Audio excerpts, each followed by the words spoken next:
वर्तुळातनं पाहूया, ठाकरेंच्या हातातून कोकण निसटणार का अशा चर्चा आता सुरू झाल्या आहेत. कारण राजन साळवेनंतर ठाकरेंचा कोकणातला उरलासुरला आमदारही जय महाराष्ट्र करणार असल्याची चर्चा आहे. भास्कर जाधव पक्षात नाराज असल्याची माहिती सूत्रांकडून मिळतेय.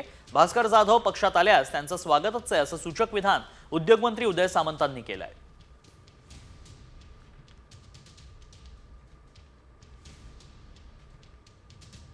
हिंदुहृदय सम्राट शिवसेना प्रमुख मान्य बाळासाहेब ठाकरे यांच्या समोर मला भाषण करायची ज्या वेळेला संधी मिळाली, मग त्यावेळेला असणारी शिबिरं, त्या शिबिरांमध्ये मला भाषण करायला हमखास संधी मिळायची. महाराष्ट्रामध्ये मला एक मानणारा वर्ग आहे. महाराष्ट्रामध्ये मी लोकांशी बोलतो, संवाद साधतो. त्याच्यामध्ये कुठलाही नाटकीपणा नसतो, लबाडी नसते. खोटं बोललेलं मला तर आवडत नाही. पण महाराष्ट्रातल्या लोकांना हे भावतं नाही अशातला भाग नाही. पण माझं दुर्दैव प्रत्येक वेळी मला आडवं आलेलंच आहे. भास्कर जाधव हे विधिमंडळातील सिनियर आमदार आहेत. त्यांचं संघटन कौशल्य आहे. ते महाराष्ट्र फिरू शकतात. त्यांनी मंत्री म्हणून काम केलं आहे. त्यांनी राष्ट्रवादी काँग्रेस पक्षाचं प्रदेशाध्यक्ष म्हणून काम केलं आहे. आणि मी अनेक वेळा असं प्रामाणिकपणानं सांगितलं की अशा व्यक्तीचं मार्गदर्शन भविष्यामध्ये आम्हाला जर मिळणार असेल तर आम्ही त्याचं स्वागत करू. शेवटी त्यांनी काय विचार करावा, काय नाही करावा हा वैयक्तिक त्यांचा प्रश्न आहे ना. परंतु ते सिनियर आहेत. आणि एक मात्र नक्की आहे, त्यांचा जो आवाका आहे, त्यांची जी भाषण शैली आहे, त्यांचं जे वक्तृत्व आहे, त्याच्यानंतर त्यांची काम करण्याची जी पद्धत आहे, त्याचा नक्कीच उपयोग करून घ्यायला काही लोक कमी पडले असतील. आणि आता बातमी बीडमधून, कारण सुरेश धसांनी देशमुख कुटुंबियांच्या अश्रूंचा बाजार मांडला. देवही त्यांना क्षमा करणार नाही अशा शब्दात संजय राऊतांनी आता टीका केली आहे. तसंच धस आणि वाल्मिक कराड हे एकच असल्याचंही म्हणतात. धस, मुंडे आणि वाल्मिक कराड एकच आहेत. ही लढाई त्यांच्या स्वार्थाची आहे. आणि दुर्दैवानं हे सत्य होताना दिसत आहे. मला वाईट वाटतं की एका विद्यमान आमदारानं देशमुख कुटुंबियांच्या अश्रूचा बाजार मांडला आणि व्यापार केला. ती लहान मुलं बिचारी धसांच्या मागे न्यायासाठी धावत होती की हा माणूस आम्हाला न्याय देईल. आणि जर धस याने हे कृत्य केलं असेल तर त्यांना देव क्षमा करणार नाही. दरम्यान मसाजोगचे सरपंच संतोष देशमुख हत्या प्रकरणामुळे एकमेकांचे राजकीय वैरी असलेले मंत्री धनंजय मुंडे आणि भाजप आमदार सुरेश धस यांच्यात एक मोठा ट्विस्ट आलाय. दोघांमध्ये तब्बल 4.5 तास चर्चा झाली. ही भेट का झाली, ती कुणी घडवून आणली, भेटीत नेमकं काय घडलं आणि हा धसांचा तह की हा द्रोह, पाहूया. मुंडे धसांमध्ये 4 तास भेट. आधी हल्ला थेट, नंतर गुप्त समेट.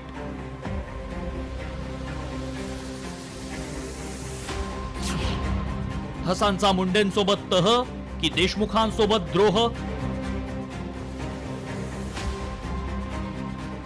आका चाका कर लो जल्दी तैयारी, हम निकले हैं जेलवारी. ऐकलत? काही दिवसांपूर्वी आकाच्या आकाला थेट जेलवारीची तयारी करण्याचा इशारा देणारे भाजप आमदार सुरेश धस यांनी मुंडेंसोबत तह केल्याची चर्चा रंगली आहे.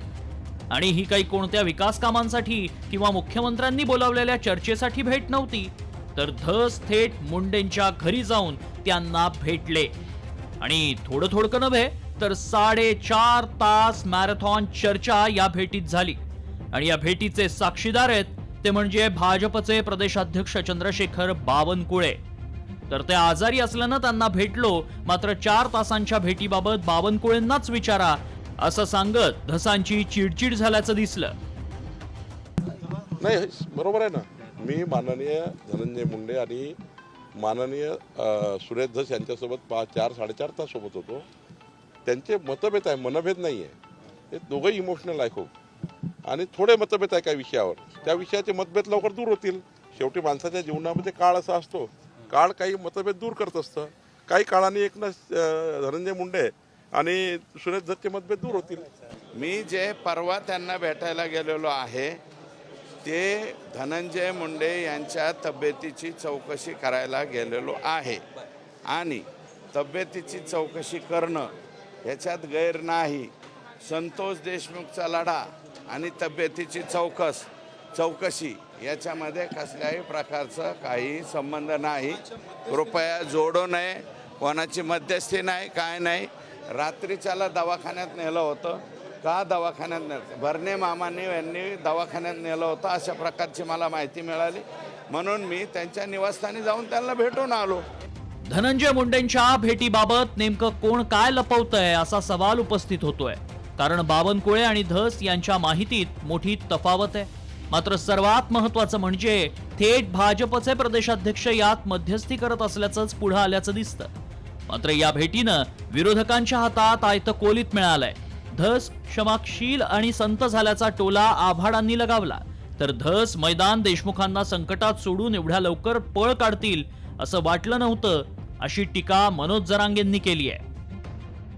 4.5 तास हे का भेटले असेल याचं काय उत्तर कोणाकडे आहे का? नाही.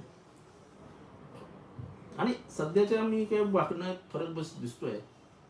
धस अतिशय क्षमाशील झाले, संत परंपरेवर चालले की कोणीही कितीही गुन्हा केला असेल त्याला माफ करून टाका. त्यांनी सांगितलं, संतोष सूर्यवंशीच्या आईला सल्ला दिला की कोणी मारला असेल तर त्यांना माफ करून टाका. तसं त्यांनी आज धनंजय मुंडेंना माफ करून टाकलं. म्हणजे 4 दिवसापूर्वी अचानक युतीन का मारलाय हे काही कळायला मार्ग नाही. इतक्या लवकर देशमुखांचा संतोष भायाचा विषय सोडून ते इतक्या लवकर पळ काढतील आणि समाजाला संकटात सोडून जातील आणि उन्हात पडलेलं देशमुखांचं घर त्याच्यावरती इतक्या लवकर छत्रही धरलेलं जाळून टाकतील, कधीही वाटलं नव्हतं. मला ताई विश्वासच बसाना भाऊ. ते दस गेले असते का नाही, मावळ झालाय का खवाळ झालाय का काही आमिष मिळालंय का काय झालंय का देशमुखांचा खून पाचवायचा आहे की काय, मला काय माहित नाही याच्यातलं. मात्र या समेटाच्या स्टोरीची आणखी काय कारण असू शकतात तेही पाहूया. फडणवीसांनी अजित पवारांवर निर्णय सोपवणं, अजित पवारांकडून धनंजय मुंडेंची खंबीरपणे पाठराखण, राष्ट्रवादी कोअर कमिटीत वर्णी लावून मुंडेंच्या प्रमोशनचा संदेश, मुंडे धस भेटीत थेट भाजपच्या प्रदेशाध्यक्षांचीच उपस्थिती, मनोज जरांगेंच्या आंदोलनाची धार कमी होणार, बीडच्या मस्साजोगचे सरपंच संतोष देशमुखांच्या हत्या प्रकरणावरून न्यायासाठी भाजपचे आमदार सुरेश धसांनी रान पेटवलंय.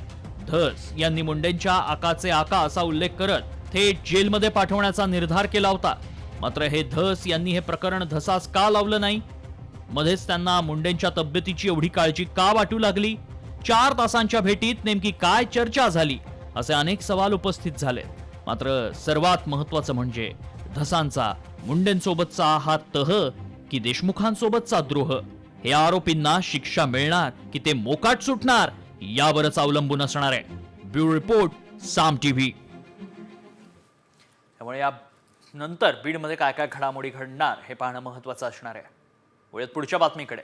रोजच्या जेवणातील डाळ आता स्वस्त झाली आहे, त्यामुळे गृहिणींना मोठा दिलासा मिळाला आहे. तुरडाळ, चणा डाळ तसंच उडीद डाळीच्या दरात घसरण झाली आहे. तुरडाळ 50 ते 60 रुपयांनी, तर चणा डाळ 15 ते 20 रुपयांनी आणि उडीद डाळ 5 ते 7 रुपयांनी स्वस्त झाली आहे.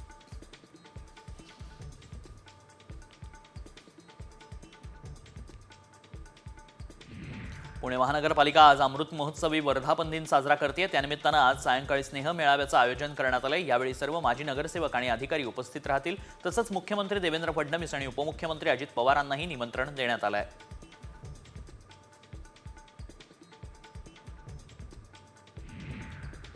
पुण्यातील जीबीएस बाधित गावांना आता शुद्ध पाण्याचा पुरवठा करण्यात येणार आहे. यासाठी 606 कोटी रुपयांचा प्रस्ताव राज्य शासनाकडे सादर करण्यात आलाय. प्रत्येकी 100 MLD क्षमता असलेले 2 प्रकल्प उभारले जातील. 34 पैकी 12 गावांमध्ये शुद्ध न केलेलं पाणी थेट धरणातून दिलं जातं.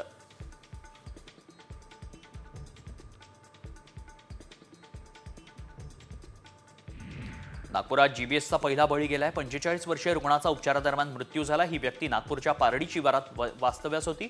श्वास घ्यायला त्रास होत असल्यानं 11 फेब्रुवारीला त्यांना आयसीयू मध्ये दाखल करण्यात आलं होतं.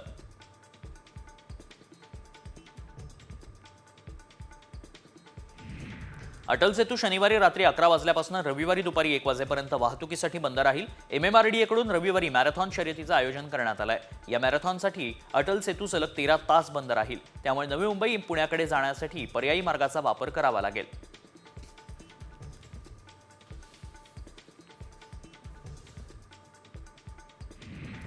महाकुंभमेळ्यानिमित्त वाराणसीकडे जाणाऱ्या यात्रेकरूंसाठी पश्चिम रेल्वेनं 2 विशेष गाड्या चालवण्याचा निर्णय घेतलाय.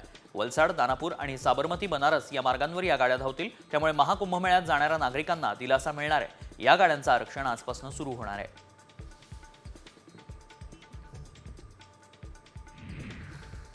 प्रयागराजमध्ये महाकुंभ मेळा सुरू आहे. महाकुंभासाठी जगभरातील लाखो भाविकांनी गर्दी केली आहे. भाविकांच्या संख्येचा जगातील सर्वात मोठा विक्रम इथं रचला गेलाय. आता आणखी 3 नवीन विश्वविक्रम होणार आहे.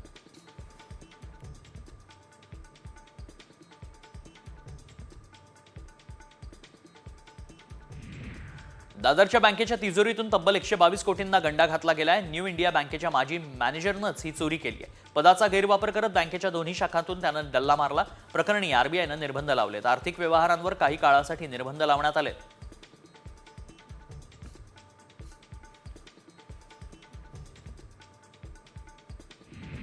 गेल्या 14 वर्षांपासून फरार असलेल्या आरोपीला उल्हासनगरच्या विठ्ठलवाडी पोलिसांनी अखेर अटक केली आहे. या आरोपीवर दरोडा तसंच अपहरणासारखे गंभीर गुन्हे दाखल करण्यात आले. आरोपी महेश बबन गायकवाडची न्यायालयीन कोठडीत रवानगी करण्यात आली आहे.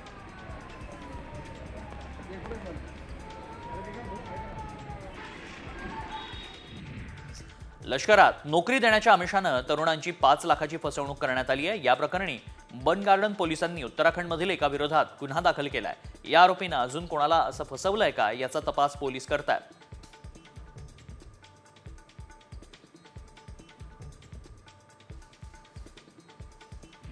आंध्र प्रदेशच्या विजयवाडा भागात एका अट्टल मोबाईल चोराला पोलिसांनी पकडलंय. 300 मोबाईल फोन यावेळी चोराकडून जप्त करण्यात आले.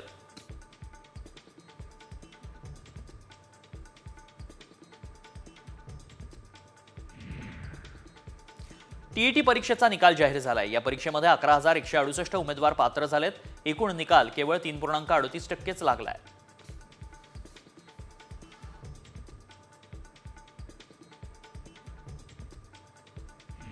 राज्यातील तापमानाचा पारा 36 अंशांवर पोहोचलाय. गेले काही दिवस राज्यात तापमान सातत्यानं 35शी पार करत आहे.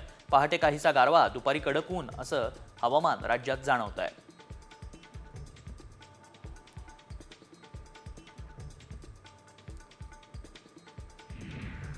मार्च महिन्यात उन्हाचा पारा 40 अंशांवर जाणार आहे. फेब्रुवारीच्या अखेरीस उष्णतेच्या लाटा अधिकच तीव्र होण्याचा इशारा देण्यात आलाय. फेब्रुवारीच्या शेवटच्याच आठवड्यात तापमान 40 अंशांपर्यंत पोहोचण्याचा अंदाज आहे. सध्या राज्याचं तापमान 36 ते 38 अंशांवर पोहोचलंय.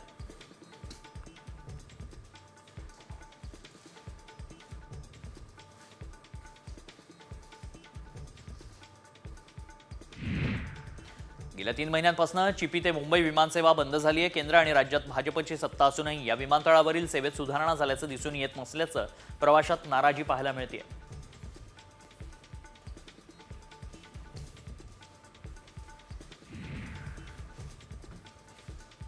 पुरंदर येथील प्रस्तावित आंतरराष्ट्रीय विमानतळाला गती देण्यासाठी राज्य सरकारकडून मेट्रो रेल्वे जोड रस्त्यांच्या कनेक्टिव्हिटीला प्राधान्य देण्यात आलंय. त्यामुळे प्रस्तावित पुरंदर आंतरराष्ट्रीय विमानतळापर्यंतचा भविष्यातील प्रवास अधिकच सुकर होण्याची शक्यता आहे.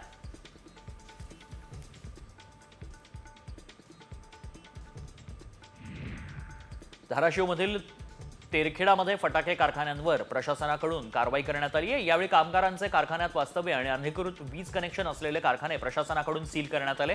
प्रशासनाच्या 2 पथकांकडून सर्वच फटाका कारखान्यांची तपासणी सुरू आहे.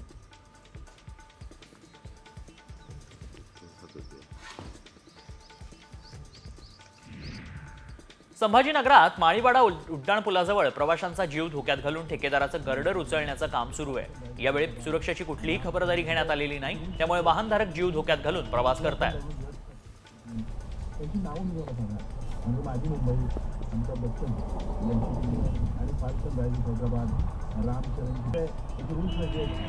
लातूरच्या अनधिकृत शाळेमुळे तब्बल 350 विद्यार्थ्यांचं नुकसान होणार आहे. खासगी बोगस शाळेला शिक्षण विभागानं 19 लाखाची नोटीस बजावली आहे. मात्र शाळा बंद करायला शिक्षणाधिकारी टाळाटाळ करतायत.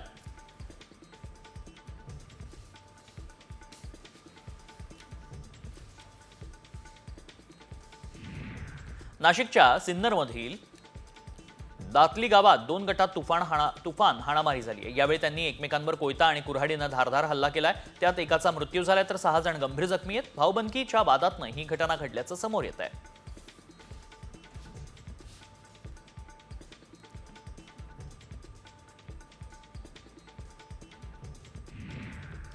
पुण्याच्या आंबेगावजवळ जंगलाला अज्ञातांनी आग लावली आहे. बराचसा जंगल परिसर त्यामुळे जळून खाक झालाय. अवसरी वनविभागाच्या कर्मचाऱ्यांचा आग आटोक्यात आणण्याचे प्रयत्न सुरू आहेत.